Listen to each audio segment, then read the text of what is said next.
ओम अज्ञानतिमिरान्धस्य ज्ञानाञ्जना शलाकाय चक्षुरुन्मीलितं येन तस्मै श्रीगुरवे नमः। वाञ्छाकल्पतरुभ्यश्च कृपा सिन्धुभ्येव च पतितानां पावनेभ्यो वैष्णवेभ्यो नमो नमः। जय श्री कृष्ण चैतन्य प्रभु नित्यानंद श्री अद्वैत गदाधर शिवासादि गौर भक्तवृंद। हरे कृष्ण कृष्ण कृष्ण हरे हरे, हरे राम राम राम हरे हरे। हरे कृष्ण एवरीवन। स्टार्ट करते हैं। तो कल कैसे दिग्विजय जाते हैं, दंडवत प्रणाम करते हैं श्री चैतन्य महाप्रभु को और फिर उनसे उनकी कृपा मांगते हैं। और तब महाप्रभु उनको बताते हैं कि कैसे विद्या का जो असली गोल है वो क्या है कि उनको कृष्ण का भजन प्राप्त हो, कृष्ण की सेवा प्राप्त हो, राधा गोविंद के चरणों में हमारा प्रेम हो। लेकिन दिग्विजय जो कर रहा था वो विद्या का लक्ष्य नहीं होता। हम जो भी विद्या अर्जित करें, अगर उसका सही गंतव्य यही होता है कि हमें कृष्ण प्राप्त हो। अगर कृष्ण के प्रति प्रेम नहीं हो रहा, कृष्ण के प्रति भजन नहीं हो रहा, तो मतलब वो विद्या अपने गोल को अचीव नहीं करती है। तो इसी तरह वो आगे बोलते हैं कि यावत अमरन नहीं उपसन्न हया तावत सेवा कृष्ण करिया निश्चया। तो जब तक तुम्हारी मृत्यु नहीं आती तब तक निश्चित रूप से श्री कृष्ण का भजन करो। यानी अपने अंत समय तक अब तुम्हें यही करना है। क्या करना है? श्री कृष्ण का भजन करना है। जब तक मृत्यु ना आए तब तक कृष्ण का भजन करो। कृष्ण भजन का परित्याग करके सद दर्शन के अंतर्गत वेदांत दर्शन की यथार्थ शुद्ध व्याख्या ठीक प्रकार से नहीं की जा सकती। तो जब तक कोई कृष्ण भक्त नहीं हो जाता, जब तक कोई कृष्ण का भजन नहीं करता, और अगर कृष्ण का भजन त्याग दे तो उसको वेदांत का जो दर्शन है वो प्राप्त नहीं होता। भले ही आप कितना भी वेदों का ज्ञान प्राप्त करने की कोशिश करें, आप सिर्फ उसके शब्दों को पढ़ेंगे, वेदों का जो मूल तत्व है उसको नहीं जान पाएंगे। वो तभी पॉसिबल होता है जब आप कृष्ण भक्त हो और कृष्ण का भजन करते हो। क्रम दीपिका के रचयिता ने इन सब उद्देश्यों में दीक्षित होने पर भी राधा गोविंद की भजन प्रणाली का गंगाल्य भट्ट आदि अपने शिष्यों को उपदेश दिया था। तो क्रम दीपिका के रचयिता कौन है? दिग्विजय पंडित। तो उन्होंने राधा गोविंद के भजन प्रणाली का जो उनके शिष्य हैं गंगाल्य भट्ट और बाकी के शिष्यों को उन्होंने उपदेश दिया था कि राधा गोविंद की भजन कैसे करना है। और उन्होंने ही क्रम दीपिका नाम का ग्रंथ का रचना किया था। परिवर्तित काल में यानी आगे जाकर कश्मीर देश के केशव आदि पंडित श्रीमन महाप्रभु का पदांक परित्याग करके, तो ये जो केशव पंडित है, जो केशव पंडित कश्मीरी है, वो दूसरे हैं, और ये जो दिग्विजय पंडित है ये अलग है। तो ये दोनों अलग अलग हैं। ये वाले केशव पंडित अलग है और जो कश्मीर वाले केशव पंडित हैं वो अलग है।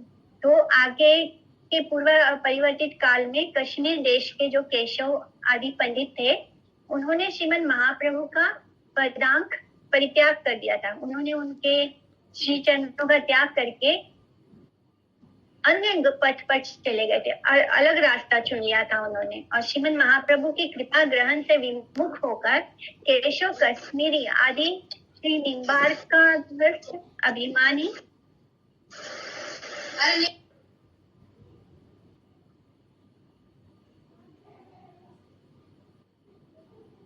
केशव कश्मीरी आदि श्री निम्बार्क अभिमानी एवं श्री वल्लभाधस्तना अभिमानी पंडितों ने क्रम दीपिका रचयिता के प्रिय आराध्य विग्रह श्रीमन महाप्रभु के निर्मल कल्याण प्रद श्रीपाद पद्म से अन्य पथ में गमन किया है। और मैंने उन्होंने श्री राधा कृष्ण के चरणों की सेवा छोड़कर कोई और मार्ग अपना लिया था, जो केशव कश्मीरी है। जो दिग्विजय पंडित हैं, जो उनका नाम भी केशव है, तो ये दूसरे हैं। इन्होंने क्रम दीपिका की रचना की थी, और क्रम दीपिका के रचयिता के प्रिय आराध्य कौन है? राधा गोविंद। तो ये जो दूसरे लोग हैं, दूसरे पंडित हैं जो कश्मीर से हैं, केशव कश्मीरी और बाकी के पंडित, उन्होंने राधा गोविंद की चरणाश्रय को त्याग कर अन्यथा पद को गमन किया, दूसरे रास्ते को उन्होंने अपनाया। श्री सनातन गोस्वामी और श्री गोपाल भट्ट गोस्वामी प्रभुओं ने इस क्रम दीपिका के रचयिता केशव आचार्य को श्रीमन महाप्रभु का अनुकंपित जानकर उक्त ग्रंथ से गौड़ीय वैष्णव स्मृति का उपादान संग्रह किया है। तो जो हमारे गोस्वामी से श्री सनातन गोस्वामी और श्री गोपाल भट्ट गोस्वामी, इन्होंने दिग्विजय पंडित ने जो क्रम दीपिका लिखी थी उसके रचयिता, उन्होंने यही सोचा क्योंकि केशव आचार्य पर श्रीमद महाप्रभु ने बहुत कृपा की है, तो उनको उनका अनुकंपित जानकर उनकी जो रचना है क्रम दीपिका, उसको उस ग्रंथ से उन्होंने गौड़ीय वैष्णव स्मृति का उपादान संग्रह किया। तो गौड़ीय वैष्णव स्मृति में जो हम पढ़ते हैं वो सब उन्होंने क्रम दीपिका से लिया है। परिवर्तित काल में केशव कश्मीरी की अनु संप्रदाय ने श्रीमद महाप्रभु के पाद पद्मों को छोड़कर स्वतंत्र संप्रदाय के स्थापना का प्रयास किया है। तो जो केशव कश्मीरी थे, उनके जो अनुगत्य थे, उन लोगों ने एक अलग ही संप्रदाय स्थापना करने की कोशिश की थी।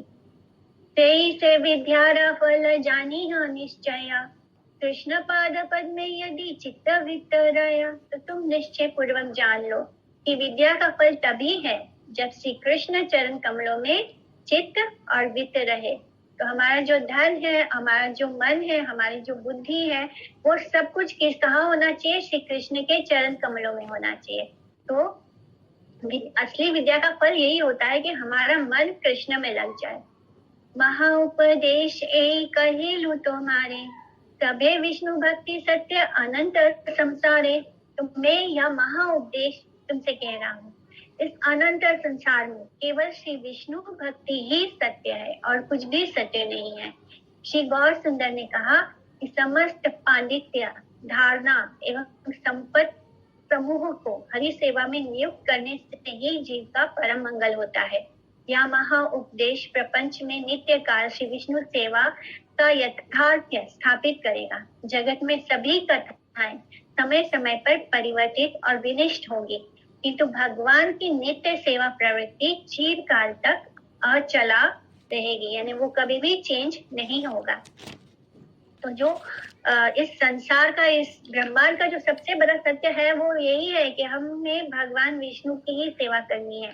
तो जीवेरा स्वभाव है श्री कृष्ण नित्य दास। तो हम कृष्ण के नित्य दास हैं और हमें उनकी ही सेवा करनी है, जो कभी भी बदलेगा नहीं।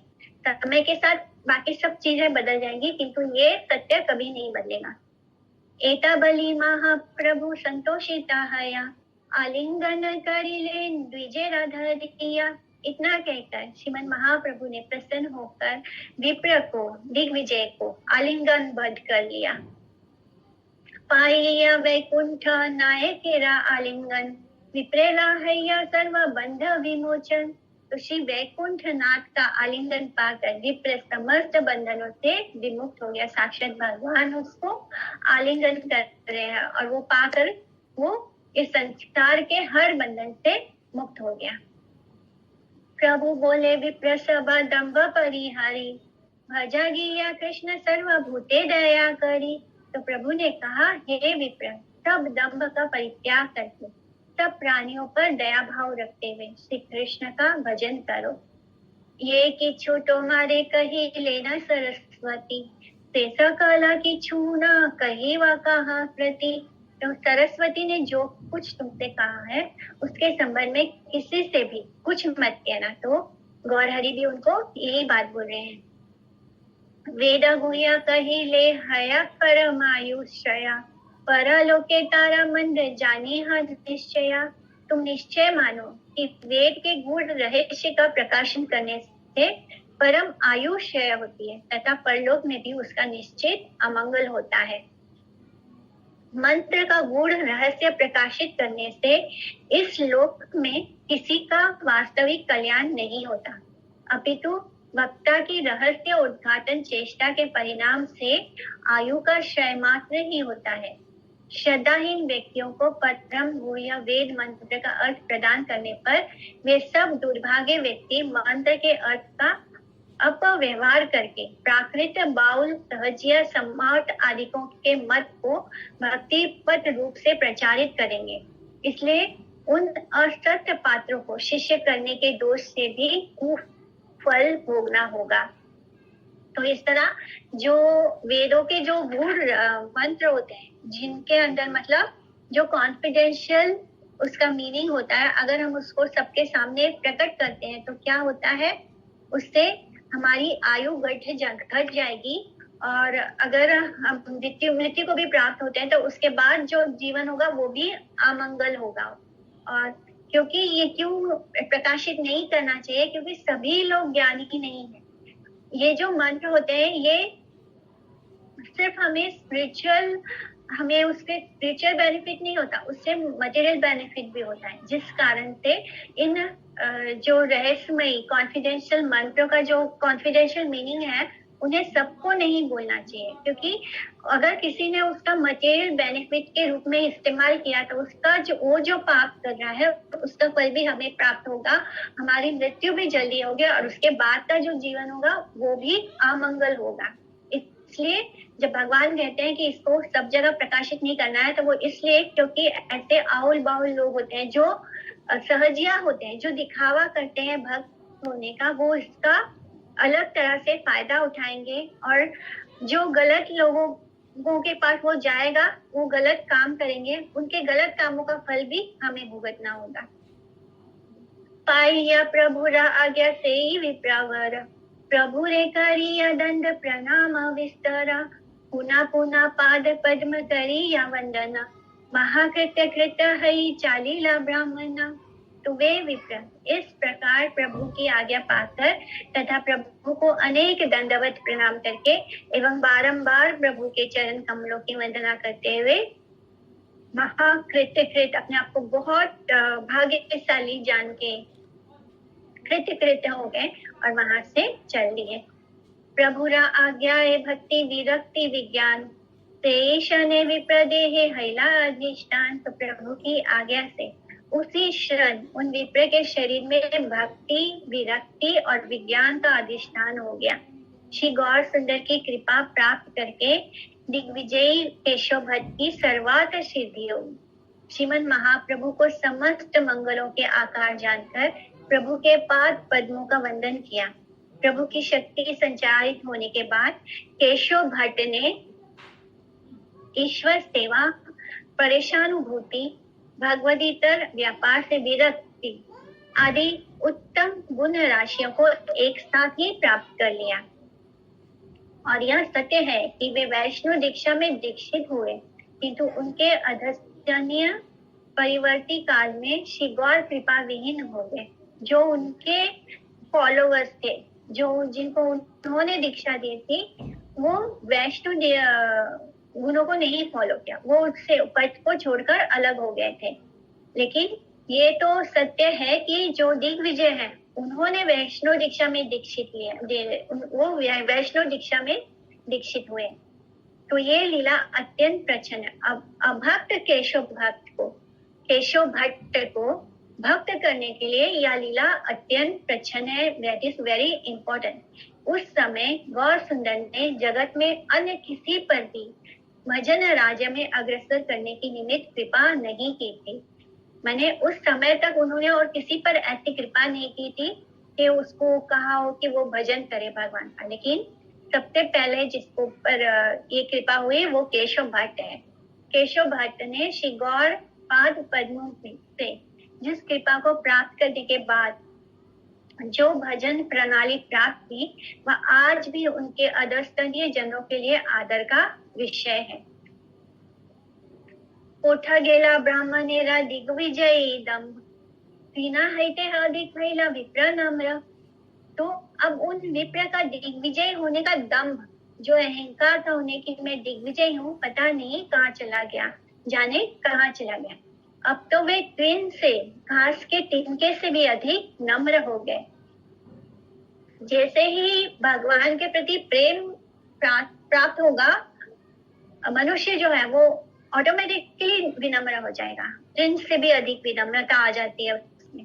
तो जब तक उसको महाप्रभु की कृपा नहीं प्राप्त थी, उसके अंदर घमंड था, अहंकार था, और प्रभु का आलिंगन पाते ही उसके अंदर भगवान की सेवा जाग गई, भगवान के प्रति भक्ति जाग गई, और उसको इस संसार से विरक्ति प्राप्त हो गई। तो ये तीनों चीज एक ही साथ में प्राप्त हो गया।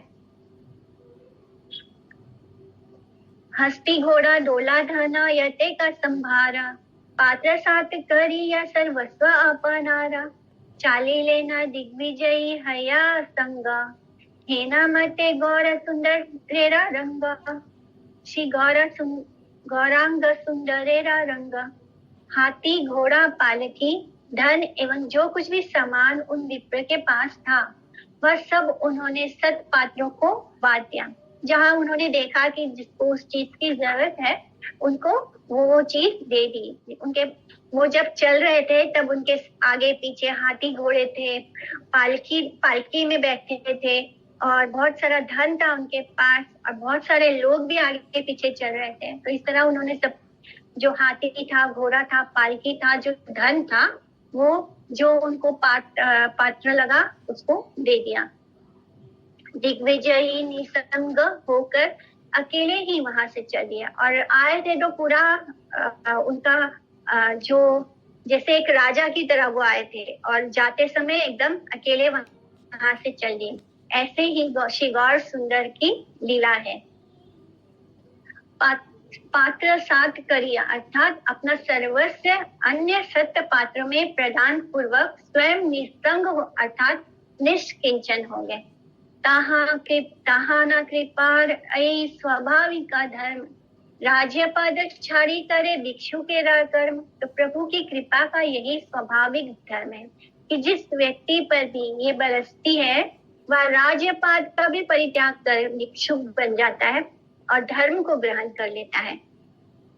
श्री गौर भक्तगण प्राकृत प्रस्ताव से श्री गौर सुंदर का अनुसरण करके अपना समस्त सम्मान कृतित्व परित्याग पूर्वक भिक्षुक का, त्रिदंडी यति का धर्म ग्रहण करते हैं, अर्थात क्षत्रिय वैश्य आदि के अभिमान का परित्याग करके ब्रह्म वृत्ति में अवस्थित हो जाते हैं। गौरांग नगरी दल और अन्य असद गृह बाउल संप्रदाय श्री गौर सुंदर के सेवन योग्य द्रव्य आदि को निज भोग तात्पर्य में नियुक्त करते हैं। इस प्रकार की चेष्टा गौर भक्ति के नितांत विरुद्ध है। तो ये जो आउल बाउल जो बोला जाता है, ये गृही बाउल संप्रदाय यानी ये सहजिया हैं, ये जो दिखावा करते हैं कि वो भक्त हैं। तो ऐसे बहुत सारे नवद्वीप में ऐसे बहुत सारे लोग मिलेंगे जो ऐसे वाले संप्रदाय में हैं, जो दिखाते हैं कि वो श्री गौर हरि को फॉलो करते हैं, लेकिन वो पूरी तरह मटेरियलिस्टिक होते हैं। तो वो गौर सुंदर के नाम पर जो उनको भोग वगैरह ऑफर होता है, द्रव्य धन लक्ष्मी ये सब ऑफर होता है, वो सब वो लोग क्या करते हैं, अपने स्वतः के लिए यूज करते हैं, उसको अपने निज भोग में यूज करते हैं, जो कि गौर भक्ति के लिए, गौर भक्ति के नितांत विरुद्ध है, जो हमें बिल्कुल भी नहीं करना चाहिए। जो शुद्ध भक्त होते हैं गौर सुंदर के, वो सब कुछ त्याग देते हैं, और जो दिखावा करते हैं कि वो भक्त हैं, वो भगवान को यूज कर लेते हैं और उनसे प्राप्त होने वाले सारे धन संपदा को वो स्वयं पर उसको व्यय करते हैं। कली युगे तारा साक्षी शीद भी रखास, राज्य पद छारी यार अरण्य विलास। तो कलयुग में इस बात के साक्षी श्री दबीर खास कौन है? दबीर खास श्री रूप गोस्वामी। तो जिन्होंने प्रभु की कृपा प्राप्त होते ही राज्य सुख का परित्याग कर अरण्य में वास कर लिया था। तो हमारे शिला रूप गोस्वामी ने भी यही किया था। उन्होंने जब श्री गौर हरि के दर्शन किए, तो फिर वो जिस गवर्नमेंट में थे वहां पे, यानी वो मुगलों के मुस्लिम गवर्नमेंट में थे, और उनका बहुत ही खास पोजीशन था एक गवर्नर का, और उसको उन्होंने सब छोड़ दिया और वो महाप्रभु के इसमें आ गए, धारा में। महाप्रभुर भक्त गणेर वैराग्य प्रधान, यहाँ देखी तुष्ट हना गौर भगवान। तो इस प्रसंग में स्मरणीय है कि श्री रबीर खास ने अपने पूर्व प्रापंचिक नाम का परित्याग करके श्री गौर सुंदर द्वारा प्रदत्त श्री रूप गोस्वामी नाम को ग्रहण किया था। यह दीक्षित वैष्णव मात्र के ही तप आदि पंच विधि संस्कार के अंतर्गत तृतीय संस्कार ग्रहण का एक प्राकृष्ट उदाहरण है। अरण्य विलास वृंदावन में अवस्थान, उस प्रकार से वृंदावन वास में प्राकृत सहजिया गण की तरह प्राकृत इंद्रिय तर्पण सुख अभिलाष नहीं है।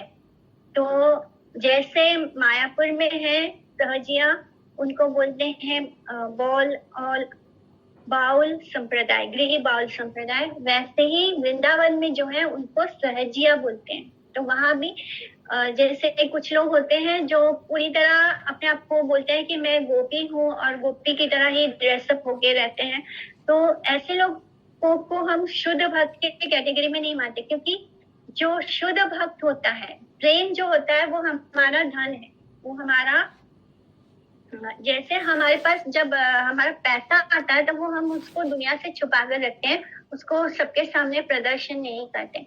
तो एक भक्त के लिए भगवान का प्रेम जो होता है वो उसका धन है, उसका एकमात्र धन वही होता है। तो वो अपने धन को छुपा कर रखेगा, वो संसार के सामने उसका दिखावा नहीं करता। तो ऐसे लोगों को सहजिया बोलते हैं, जो दिखाते हैं कि वो भक्त हैं लेकिन वो अपने इंद्रियों तर्पण पे ही लगे रहते हैं। ये भी भगवान निमित्त जगते काम्य करे, पाइयाओ कृष्णदास ताहा परिहरे। तो जिस वैभव के लिए संसार के लोग इच्छा करते हैं, कृष्ण के दास उसको पाकर भी छोड़ देते हैं। साधारण भोगी संप्रदाय स्मार्टों का अनुगमन करके जो वैभव प्राप्त करते हैं, परम आर्थिक भक्त उसका बिल्कुल भी आदर नहीं करते। तो जो भोगी संप्रदाय होते हैं, जो स्मार्ट होते हैं, ऐसे साधारण लोग जो होते हैं, उनके लिए धन वैभव ही सब कुछ होता है। लेकिन जो परमार्थिक भक्त होते हैं, जो रियल में भक्त होते हैं, उनके लिए इन चीजों का कोई महत्व नहीं होता। तावत राजे अधि पद सुख करी माने, भक्ति सुख महिमा यावत नहीं जाने।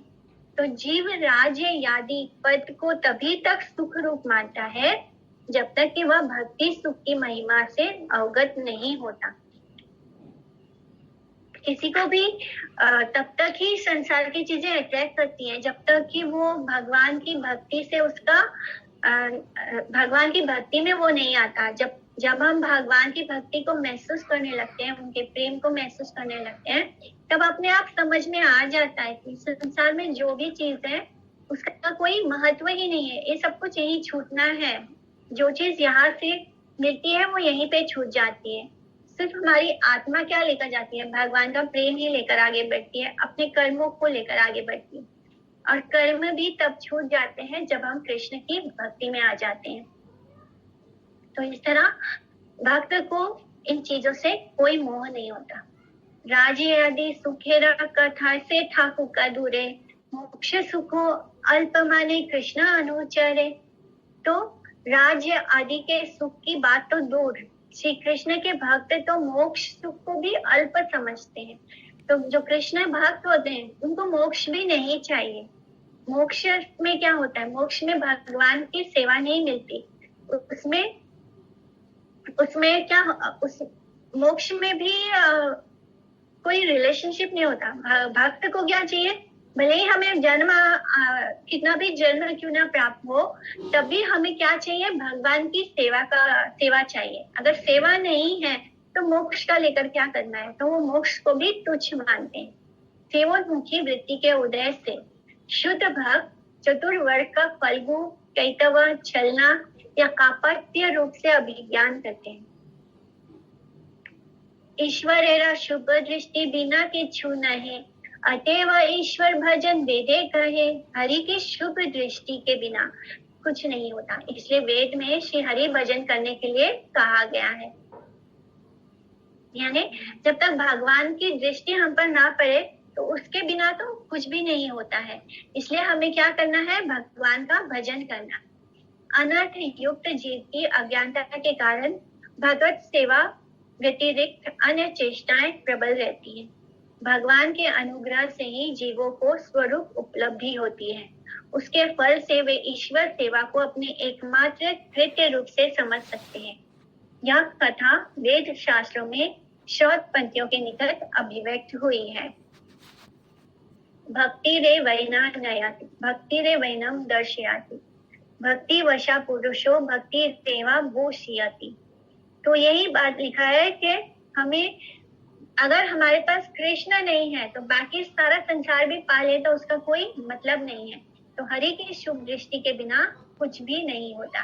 भगवान कृपा करते हैं, भगवान हम पर अपनी दृष्टि करते हैं, तब सब कुछ होगा, सब कुछ अच्छा होगा। हेना मते दिग्विजयी पाइला मोचना, हेना गौर सुंदरेरा अद्भुत कथन। इस प्रकार दिग्विजयी ने समस्त बंधनों से मुक्ति प्राप्त की। ऐसी है श्री गौर सुंदर की अद्भुत कथा। दिग्विजयी जाने लेना श्री गौर सुंदरी, सुनी लेना यह सब नदी या नगरे। श्री गौर सुंदर ने दिग्विजय को जीत लिया है, ये बात नवदीप नगर में सबने सुनी। सकल लोके रहेला महा आश्चर्य ज्ञान, निमाई पंडित हया महाविद्यवान। दिग्विजयी हारिया चालीला यात्रा थाय, एता बड़ा पंडित आर कोठा सुनी नाई। सार्थक करे न गर्भ निमाई पंडित, एवे से तहा विद्या हैला विदित।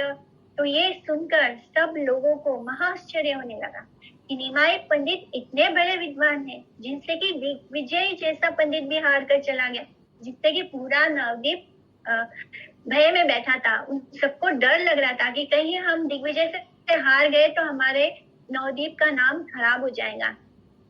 और उसको किसने हरा दिया? निमाई पंडित ने हरा दिया। तो ये सुनकर सबको बहुत ही आश्चर्य हो रहा था। इनसे बड़े पंडित का नाम कहीं भी सुनने में नहीं आया, यानी दिग्विजय से बड़ा पंडित तो कोई है ही नहीं। निमाई पंडित ने अपना गर्व सार्थक कर दिया। तो निमाई हमेशा गर्व होकर बातें करते थे, और तो वो सब यही सोचने लगे कि निमाई ने अपने गर्व को सार्थक कर दिया। उनकी विद्या अब प्रकाशित हुई है।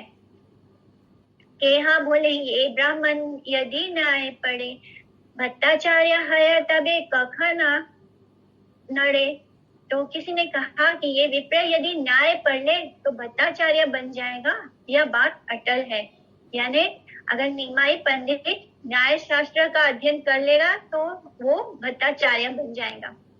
केहा केहा बोले भाई मिली सर्वजने, वादी सिंह बलि पदवी दीवा ताने।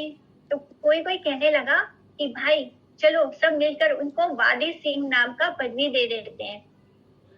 वादी सिंह किन्हीं एक श्री रामानुज अधस्तन वैष्णव की संज्ञा विशेष है।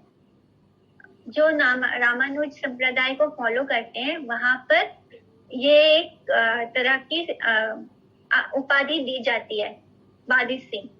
तो इसलिए वो क्योंकि ये बहुत बड़ा उपाधि होता है, तो उन सब ने बोला कि चलो हम निमाई को वादी सिंह की उपाधि देंगे। वे कैवल्य द्वैतवाद रूप हाथी के विनाश में सिंह सदृश योद्धा थे।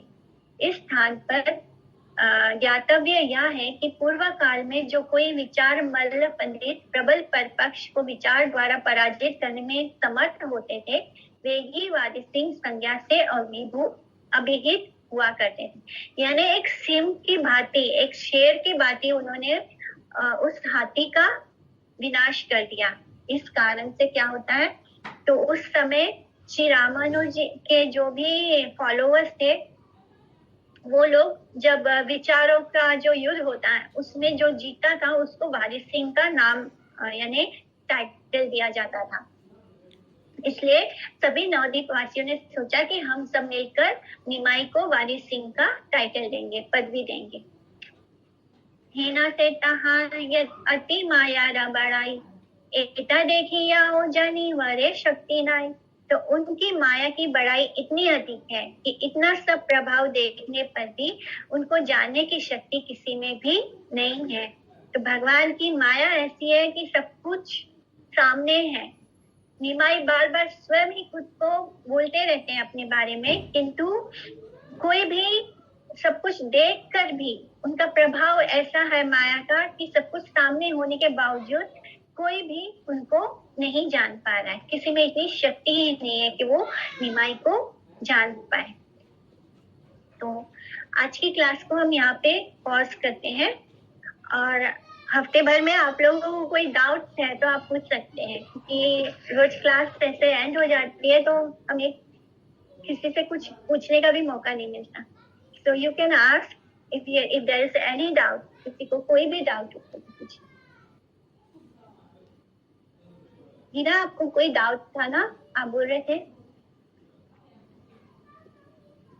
हरे कृष्णा। नीतिशा जी, किसी को कुछ पूछना है? सुरजीत, सपन प्रभु, अनीता, किसी को? रीना दीदी मुझे बोल रही थी कि आपकी क्लास एंड हो जाती है, पूछने का मौका नहीं मिलता, तो मैंने सोचा हम हर सैटरडे को 10 मिनट पूछ लेंगे। आवाज आ रही है? बाहर आती। मैंने ये पूछना है कि जैसे शारीरिक शिक्षा का केंद्र कृष्ण को जानना है, शिक्षा का हाँ, तो जैसे हम लोग मटेरियल पढ़ाई करते हैं तो वो बेकार है। मटेरियल पढ़ाई जो हम करते हैं, जो हम ABCD पढ़ना सीखते हैं, का खा का पढ़ना सीखते हैं, ये सब पढ़ के अगर हम शास्त्रों का अध्ययन करें, अगर हम भगवान के बारे में पढ़ें, तब उस पढ़ाई का कोई अर्थ है। और वो सब पढ़ के हम बस अपना संसार की चीजें ही कर रहे हैं, उससे हम मटेरियल चीजों को ही पाने की कोशिश कर रहे हैं, तो ये सारी पढ़ाई का मतलब कोई मतलब नहीं है, ये सब बेकार है। जैसे अभी हमने स्कूल में जो पढ़ाई की थी, हमने जो पढ़ा, उसके कारण ही हम ये सारे शास्त्र और ये किताबों को पढ़ पा रहे हैं। अगर हम ये सब पढ़ रहे हैं तो हम उसका सही उपयोग किया है उस पढ़ाई का। अगर नहीं पढ़ रहे और हम सिर्फ मटेरियल चीजों में ही उसको वेस्ट कर रहे हैं, तो वो वेस्ट ही हो गया। अगर हम सब कुछ करके कृष्ण को नहीं पा रहे हैं, हम बहुत मेहनत कर रहे हैं, बहुत पढ़ रहे हैं, लेकिन अगर कृष्ण को नहीं पा रहे हैं तो वो पढ़ाई कोई काम की नहीं, वेस्ट है वो। पूछिए। सेकंड क्वेश्चन, जैसे कि दीदी वैष्णव निंदा पे हमें बताया जाता है, आप भी बताए थे लास्ट में, नहीं चाहते भी हो जाता है कि पता है सामने वाला परेशान कर रहा है, तो फिर गुस्से में उसको सुना भी देते, तो हमें तो अपराध लगेगा ना?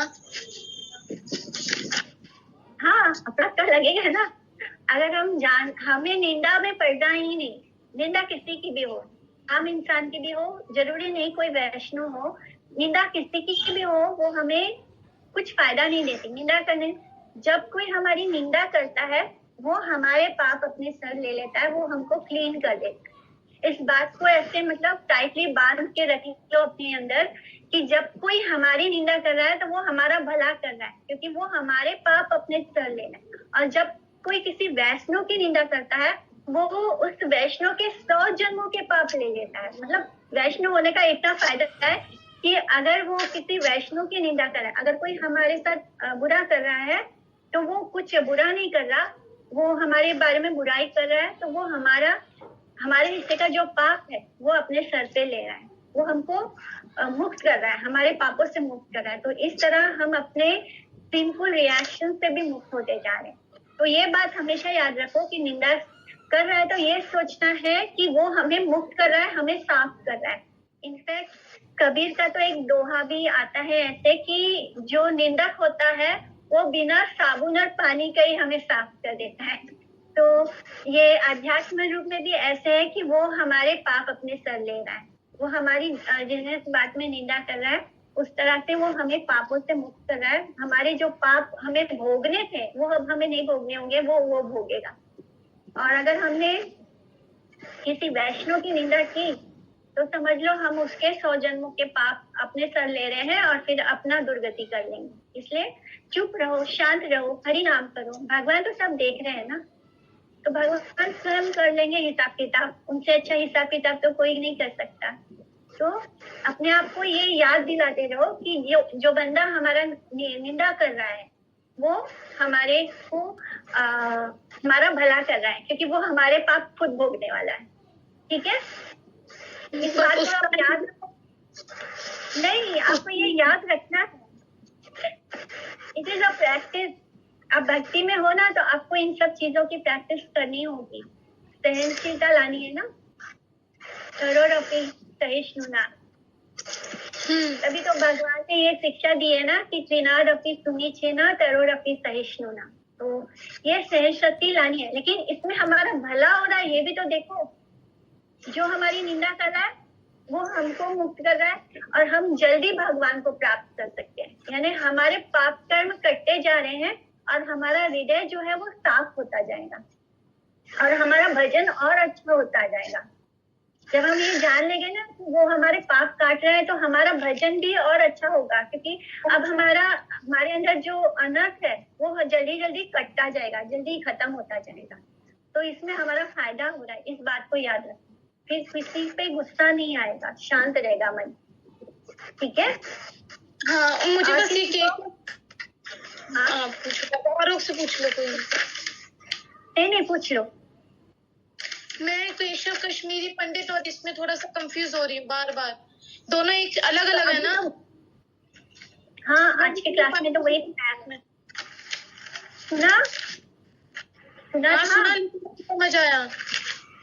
हाँ, तो दोनों अलग है। केशव पंडित अलग है, दिग्विजय केशव भट्ट है, और केशव कश्मीरी जो है बाद में आगे जाकर वो कश्मीर से थे, उनके जो फॉलोवर्स भी थे, उन्होंने श्री महाप्रभु का चरण आश्रय त्याग दिया था, और अपना उनके जो फॉलोवर्स थे उन्होंने अलग ही संप्रदाय बनाने की कोशिश की।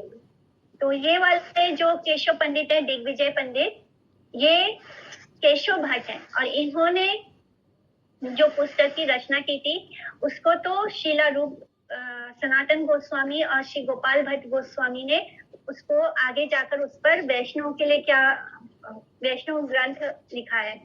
तो ये तो इन पर महाप्रभु की अनुकंपा हुई है।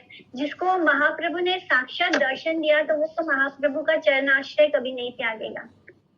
इसलिए ये वाले दिग्विजय पंडित जो है केशव भट्ट, ये अलग हैं। केशव कश्मीरी वो बाद में फ्यूचर में केशव कश्मीर से थे। ठीक है, हाँ क्लियर है। ठीक है, और किसी को है कोई क्वेश्चन? ठीक है, तो हम क्लास को यहाँ पे स्टॉप करेंगे। वांछा कल्पतरुभ्यश्च कृपा सिन्धुभ्येव च पतितानां पावनेभ्यो वैष्णव। आप सभी को दंडवत प्रणाम। हरे कृष्णा।